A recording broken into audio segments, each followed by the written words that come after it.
ইন্নালা মুদরাকুন, নিশ্চয় আমরা আটকা পড়েছি। আগে আগে পালিয়ে যাচ্ছেন মূসা সঙ্গী সাথী নিয়ে, পিছে পিছে ধাওয়া করেছে ফেরাউন। যেতে যেতে সাগরের এক পর্যায়ে পৌঁছে গেছেন, আর যাওয়ার মতো কোনো পথ নেই। সামনে আছে উঁচু পাহাড়, ডান দিকে আছে কুলজুম সাগর, বামে পিছনে রয়েছে ফেরাউন। সঙ্গী সাথী বললেন ইন্নালা মুদরাকুন, নিশ্চয় আমরা আটকা পড়েছি। মূসা আলাইহিস সালাম বললেন কাল্লা, কখনো নহে, অসম্ভব হতে পারে না। ইন্না মায়া রাব্বি, তোমরা বলো কি? নিশ্চয় আমার সাথে আমার প্রতিপালক রয়েছেন, সায়াহদিন, তিনি আমাকে পথ দেখাবেন।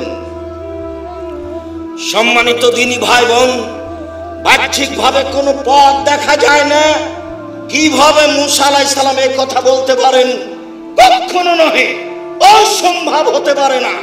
ফেরাউন আমাকে ধরতে পারে না, আমার সাথে আমার প্রতিপালক রয়েছেন, সায়াহদিন, তিনি আমাকে পথ দেখাবেন।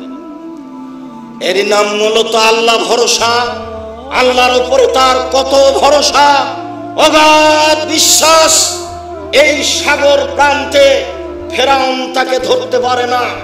আল্লাহ তাআলা বলছেন ফাওয়াহাইনা ইলা মূসা আন বিআসাকাল বাহর, মূসা, তোমার হাতে যে লাঠি রয়েছে, এই লাঠি দিয়ে তুমি সাগরে আঘাত করো।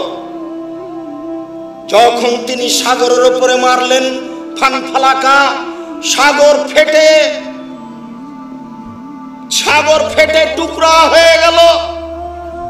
ফাকানা কুল্লু ফিরকিন কাত্তাউদিল আযীম,